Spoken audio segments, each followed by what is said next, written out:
आनंद स्वामी महाराज ने जय। स्नातं चंदन चरचित मुनि जने पुष्प सृजालं कृत प्रातः सूर्यमयूख सेवित मुखम् श्रीचन्द्रशालोपरि कृत्वा रोटकमेकपाणितलके पङ्क्त्वा नस्तेन पूजानां प्रविलोकसेवकगणान् वन्दे सदा स्वामिनं वन्दे सदा स्वामिनं वर्णिवेशरमणीयदर्शनं मन्देयाचरुचिराननाम्बुजं पूजितं सुरनरोत्तमेर्मुदाम् धर्मानन्दनमहं विचिन्तये। ॐ अवतारिणे श्रीस्वामिनारायणाय नमो नमः। ॐ श्रीहरिकृष्णाय नमो नमः। ॐ श्रीपूर्णपुरुषोत्तमाय नमो नमः। सहजानंद स्वामी महाराज ने जय। हरे कृष्ण महाराज ने जय। स्वामीनारायण भगवान ने जय। विक्रम संवत 2080 तारीख 9/5/2024 वैशाख सुद आज પડવો અને બીજ ભેગી છે ગુરુવાર। सद्गुरु निष्कान स्वामी रचित निष्कान काव्य में पुरुषोत्तम प्रकाश प्रकार छठो अधूरो 7मो।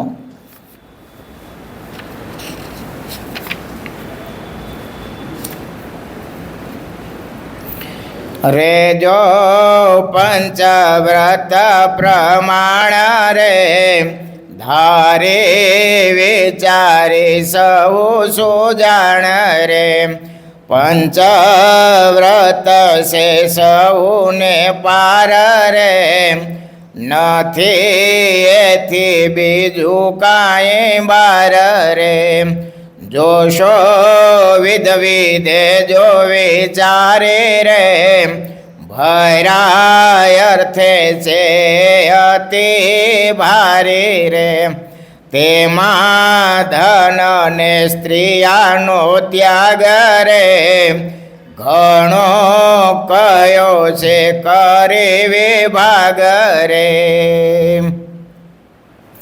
अष्ट प्रकारे तजविनारे रे तेमा धन तजवु विचारे रे कोई देश काल क्रिया संगे रे एथी अळगुरे अष्टायंगे रे सहु जाणजो जनेम पंडे रे धन स्त्रिया बेनथी ब्रह्मांडे रे एम नक्की करी निरधार रे फरो परहिते पृथ्वी मोजार रे।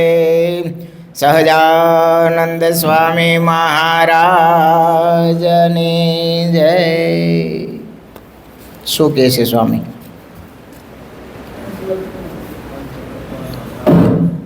पंचवर्तमाનમાં રહી અને ધન ને સ્ત્રી આ બ્રહ્માંડમાં આપણા માટે છે જ નહીં। ઉલટું થઈ ગયું, બોલો ઊંધું થઈ ગયું। હે થઈ ગયું ને ઊંધું? અઘરું છે બહુ। ઘણીવાર જોવાની દ્રષ્ટિ ઊંધી હોય તો ઊંધું પણ દેખાય, એવું પણ બને। હો એવું બને, એવું બને। ધન હોય અને મારું છે માને તો પ્રોબ્લેમ શરૂ થાય, પણ આમાં મારું કાંઈ નથી. એ ધનની પથારી કરીને કદાચ હુએ એને હું બાદ કરે ગયો, પણ એને પાછું એવું એને હરખય ન થાય ને શોખય ન થાય. જો જાય તો દુઃખ થતું હોય તો માનું કે આપણે ધનમાં આસક્તિ છે, અને મળે જો આનંદ આવતો હોય. એ તમારામાં તમને ખબર પડે કે નહીં, પણ અમને તો બહુ પડે. એમાં જો પૈસાવાળો આવ્યો હોય અને કરોડનું ડોનેશન કર્યું હોય તો હે સાચવું પડે ને, સરભરા કરવી પડે. વિવેક વસ્તુ જુદી છે અને વાંહે લટોડું થઈ જવું એ જુદી વસ્તુ છે. વાંહે ઢવડાવવું એક વિવેક, સભામાં એનું સન્માન કરવું, પ્રતિષ્ઠિત છે એને સેવા કરી છે, કોઈને પ્રેરણા મળે માટે પ્રેરણાદાયી એનું જીવન છે, એ વાત ખોટી નથી. પણ પછી એની વાંહે લટું થઈ જવું અને એને જ ભાળવો એ ગલત વસ્તુ છે. ધન ઓલા પાસે છે ને આસક્તિ આને ચાલુ થાય. આ બધું ઊંધું ગણિત છે. કેવું? ધન કોની પાસે છે? ગ્રસ્ત પાસે. લબડવેરા કોણ કરે છે? સાધુ. એ સીધી અલગ વસ્તુ છે બે. પણ એ સમજવું ફેરફાર. અને ઘણી મેં તો એટલા માટે પહેલાં સ્પષ્ટતા કરી કે દેખાય એ પણ સાચું હોતું નથી. આ એમાં પાછા ભૂલાનો પડી જતા ને કરે એમ થાય સામે તો પૈસાવાળાને જ ભાળે, બીજાનું તો અમારું તો નામ લેતા નથી. એવું ન હોય. હકીકત એવું હોતું નથી. જોવાની દ્રષ્ટિ ફેર હોય. આ બધી પોતે પોતાને વિચારવું પડે, ખરેખર મને ધનવાળામાં કે પૈસાવાળામાં કે પ્રતિષ્ઠિત માણસમાં આસક્તિ નથી ને, હું ક્યાંય ફસાતો નથી ને. મહારાજે તો આજ્ઞા કરી કે સ્ત્રી અને ધન બ્રહ્માંડમાં નથી એ માનીને વિચરણ કરો જાઓ, હે, અને અમારા સ્વરૂપની ઓળખાણ કરાવજો. હે, ધન બહુ પૂરી ચીજ છે. પૂજ્ય રાજકોટ ગુરુકુલ દેવકૃષ્ણદાસજી સ્વામી એક વાત કરતા, બપોરની સભા હતી, આવી રીતના અમારે ઠાકોર જમાડે પછી સભા થાય. હવે થતી એમ બોલવું પડશે, અમુક સમય આવશે એટલે સભા થતી એમ. બધું પરિવર્તન તો જો કેવો આવે. હે, તો એ સંતો ઠાકોર જમાણી પછી બપોરનું વચનો વાંચતા હોય એટલે 8-10 સંતો બેઠેલા ને ગરીબ ભગત એના નાના છોકરાને લઈને આવે અને પૈસા કોકના 10 પૈસા નીચે પડી ગયા છે, ગલામાં નાખતા છે. એ ઓલા ટેણીઓ નાનો છોકરો હવે સમજણ જીવ એટલી બધી મોટો નહોતો, એના 10 પૈસા પાડ્યા એટલે લઈને ખીજામાં નાખી દીધા. એ એના બાપાએ જોયું અને 2 ઝાપટ નાખી દીધી.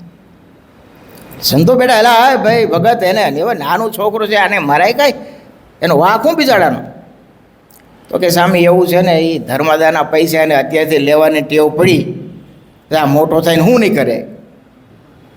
ભાઈ હવે છોકરું કે હવે એને થોડી ખબર પડી છે, હવે બાળક છે એને કાં ધર્માદો છે કાં બીજું પૈસા જો એટલે સહજ લાલચ થાય અને હું ફેર પડ્યો. એ તો ગયા પછી દેવસ્વામી જે વાત કરી એ કે જો એ 10 પૈસામાં 2 ઝાપટ ખાધી તો આ રૂપિયા એનો દંડ કેવો હોય છે વિચાર તો કરો. તો પ્રેક્ટિકલની વાત છે. રૂપિયાને ન ઓળખે એવા સાધુ પછી જોગી સ્વામી બ્રહ્માંડમાં ગોતી આવો લેવા. રૂપિયા ન રાખે તો સમજાય, પણ રૂપિયાને ઓળખે નહીં એવો સાધુ બ્રહ્માંડમાં ગોતી આવો. મળે થાય ઘણાને જોગી સ્વામી થવું થવાય. હે, જન્મવું પડે બાપ, શું કરવું પડે? એ જન્મવું પડે, થવાય નહીં. કોઈ એમ કે મારે શાસ્ત્રીમાં થઈ જવું, કોઈ એમ કે મારે ગોપાળન સામે થઈ જવું, કોઈ એમ કે મારે દાદા ખાચર થઈ જવું, પરોશભાઈ થઈ જવું, થઈ જવાય? હા, એમાંથી પ્રેરણા મળે કે જીવન જીવી ગયા એ પ્રમાણે આપણે જીવન જીવ, એના કાંઈ સદગુણો છે એ આપણામાં આવે એવો પુરુષાર્થ થાય. પણ એને અંબાની કોશિશ કરે તો એ ગલત વસ્તુ છે. કોઈ એમ કે મારે સૂર્ય જેવું તેજસ્વી થવું, એની હાથ પેઢી હું પેઢીને પેઢી જતી રહેતું સૂર્ય બીજો થાય? એક જ હોય. એમ જે મુક્ત થઈ ગયા એ થઈ ગયા.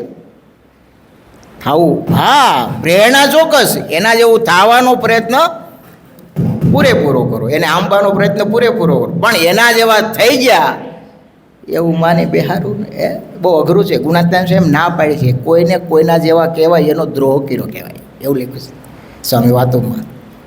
કોઈને કોઈના જેવા કેવું એનો દ્રોહ કર્યો એવું લખ્યું છે. પૂજીપાદ જોગી સ્વામી આપણે તો સાથે રહ્યા છીએ, વિચાર તો કરો, રૂપિયાની નોટને ઓળખે નહીં અને એનું ભજન, એનું તપ, એની સાધના. અને આ સંપ્રદાય છે ને એ સાધન સાધ્ય નથી, કૃપા સાધ્ય છે. કેવો? કૃપા સાધ્ય છે. એમના ગુરુ માનસ સ્વામી અતિ સમર્થ સંત, ભગવાન જેવા સાધુ. ગુરુદેવ શાસ્ત્રીજી મહારાજને આ લોકમાં કાંઈ પણ મુશ્કેલી પડતી એટલે સીધા પૂજ્યપાદ જોગી સ્વામીના ગુરુ માનસ સ્વામી પાસે જાય અને સ્વામીને વાત કરે કે સ્વામી આ તકલીફ છે, તમે કંઈક મહારાજને પ્રાર્થના કરો. શાસ્ત્રીમાં કંઈ કમ હતા પણ ભગવતી એવા હતા માનસ સ્વામી, મોટા ગુરુભાઈ. આમ તો ગુરુભાઈ બે હો, પણ મોટા ગુરુભાઈ કેવા? મોટા ગુરુભાઈ. જેમ અત્યારે હું દેવ સ્વામી માધુરી સ્વામી જેટલો ફરક છે ને એટલો ફરક હતો, મોટા ગુરુભાઈ.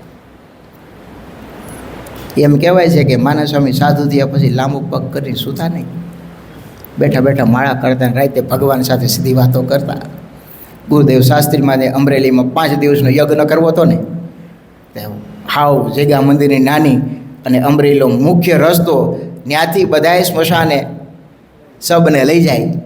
હવે આવડું મોટું ગામ, 5 દિવસનો યજ્ઞ કરવું શું? જગ્યા ટૂંકી, રસ્તો તો રાખવો પડે. હવે રસ્તો રાખે પણ હવે ત્યાંથી યજ્ઞ ચાલતો હોય ને સબ નીકળે તો એ વિઘ્ન કહેવાય યજ્ઞમાં. માનસ સ્વામીને વાત કરી, સ્વામી કે સવારે કહીશ. એ રાતે ઓઢીને સ્વામી ધ્યાન કરતા, સવારે કહે શાસ્ત્રી જાઓ યજ્ઞ કર્યો, નિર્વિઘ્ન પૂરો થઈ જાય. 5 દિવસ સુધી અમરેલીમાં કોઈનું મૃત્યુ ન થયું. અને 5મે દિવસે બપોરે યજ્ઞની પૂર્ણાહુતિ અને સાંજે 5 વાગે એકારે 6 સબ નીકળ્યા. ઓલું બાજુમાં શંકરનું મંદિર, ત્યાં પૂજારી રહેતા હતા, પ્રસાદ દેવા યજ્ઞનો ગયા ને, એને કીધું માનો ન માનો અહીં કોઈક મહાપુરુષ બિરાજતા છે, હું વર્ષોથી રહું છું, એક દિવસ એવો નથી મેં જોયો કે અહીંયા ચિત્તા કોઈની વળતી ન હોય સવારથી સાંજ સુધીમાં. અને આજ 5 દિવસથી કોઈનું મૃત્યુ થયું નથી. અને એક સાથે આ ત્યારે ખ્યાલ આવ્યો કે આ તો માનસ સ્વામીના આશીર્વાદથી સ્વામીએ 5 દિવસ કાળને રોકી રાખ્યો હતો. આવા અરે પૂજ્ય કોઠારી સ્વામી વાત કરતા એ કે મને તાવ આવેલો, ટાઈફોઇડ થઈ ગયેલો, જુનાગઢ મંદિરમાં હતા ત્યારે શાસ્ત્રીમાં જ ભેગા. ના સાધુ, એટલો બધો તાવ આવ્યો કે ઊંડો ઉતરી ગયો, બહુ ઓહળિયા કર્યા સ્વામીએ, બહુ વેદોને બોલાવ્યા પણ તાવ હટવાનું નામ લે નહીં. પછી કે સ્વામી મને ગોંડલ માનસ સ્વામી હતા ને એની પાસે મૂકી ગયા, ત્યાં રહ્યો. અને એકવાર રાતે તો બસ સવારથી સાંજ સુધી મારી આંખી ખુલે નહીં, હાવ શરીર હાવ ભૂખ લકડી થઈ ગયું, પાણી પેટમાં નાખું તો પચે નહીં. અને માનસ સ્વામી રાતે 10 વાગે આવ્યા કે બેઠા બેઠા મારી પાસે માળા કરતા હતા. અને રાતે 4 વાગે મને જગાડ્યો, ઘર જીવન દા. તો કે હા, બહાર કાળ તને લેવા આટા મારે છે, તારે રહેવું છે કે જવું છે? સ્વામી તમે જેમ આજ્ઞા કરો એમ. સ્વામી કે તારી નાની ઉંમર છે, સત્સંગની થાય એટલી સેવા કરજે, કાળને હું તગડી મૂકું, જા નહીં જા. હરિજીવન સ્વામી પોતે વાત કરતા હો એ કે માનસ સ્વામી મારી પાસે બેઠા અને સવારે 4 વાગ્યા સુધી માળા કરી, 10 વાગે મારા ખાટલા પાસે બેસી ગયા. હું તો કે ઊંડો ઉતરી ગયેલો. સ્વામી હાથ મૂક્યો, આખું ખોલીને સ્વામી કીધું કે તારો કાળ હરજીવન બહાર આટા મારે છે, તારે જવું છે કે રહેવું છે? અને સ્વામી એક બેરખો આપ્યો એને કે આલે આટલી માળા કરીને સત્સંગની થાય એટલી સેવા કરજે. હું નાવા ગયો, પેટ સાફ થઈ ગયું. તે દિવસથી પછી મને કોઈ કે તાવ આવ્યો નથી, શરીર નરું થઈ ગયું. પણ એ કોઠારી સ્વામી સેવા એવી કરી હો સત્સંગને. અને કહેતા મને માનસ સ્વામીએ જીવતો રાખ્યો છે. એની સંપૂર્ણ કૃપા પૂજ્યપાદ જોગી સ્વામી ઉપર. પછી એમાં કંઈ બાકી રે બાપ? એના ગુરુ આવા સમર્થો. અને એ માનસ સ્વામી ટીંબીમાં ધામમાં ગયા ત્યારે વસંત પંચમીનો દિવસ રાત્રે પૂજ્યપાદ જોગી સ્વામીને કે લે જોગી આ પૂજા હવે સવારથી તું કરજે. એમ પૂજા દઈને પછી ધામમાં ગયા. આવા સમર્થ સાધુને સેવેલા, એમાં કંઈ બાકી રે? એટલે જ કહું છું કે આ સંપ્રદાય કેવો છે? કૃપા સાધ્ય. કેવો? કૃપા સાધ્ય, સાધન સાધ્ય નથી. એવા મોટાની કૃપા થાય તો બેડો પાર થઈ જાય. વચન સિદ્ધ મહાપુરુષ આપણે વાતો સાંભળી છીએ, પણ નજરે જોયેલી કેવી ઘટના હોય છે, પૂજ્યપાદ જોગી સંઘના કેવા પ્રસંગ હોય. સામે કે મહારાજ આમ કરશે એટલે થાય ને થાય. આજે સ્વામીનો 19મો જન્મદિવસ છે. કેટલામો? 19મો. 6/5/1905 જન્મ તારીખ છે. વિક્રમ સંમત 1961. વૈશાખ સુદ બીજ. આજ એકમ ને બીજ ભેગું છે. વર્ષો જતા ક્યાં વાર લાગે છે હે? સમય કોઈની રાહ જોવે છે? સમય પછી સમય કેમ પસાર થાય છે. એટલે માટે પૂજ્યપાદ જોગી સ્વામી જીવનમાં એક વાક્ય કાયમ કહેતા કે ભગવાન ભજો છો, ભગવાન ભજજો, ભગવાન ભજવામાં મોટો માલ છે. બસ એટલું યાદ રહી જાય. હાલતા ચાલતા ખાતા પીતા નાતા ધોતા સ્વામિનારાયણ સ્વામિનારાયણ સ્વામિનારાયણ સ્મરણ થાય તો ભગવાને મનુષ્ય જન્મ આપ્યો છે એની સાર્થકતા હે. સહજાનંદ સ્વામી મહારાજની જય. સ્વામિનારાયણ સ્વામિનારાયણ સ્વામિનારાયણ સ્વામિનારાયણ.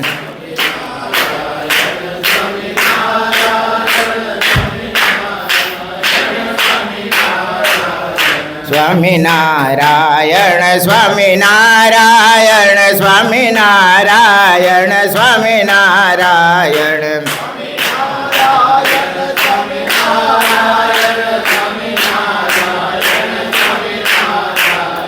સ્વામિનારાયણ સ્વામિનારાયણ સ્વામિનારાયણ સ્વામિનારાયણ.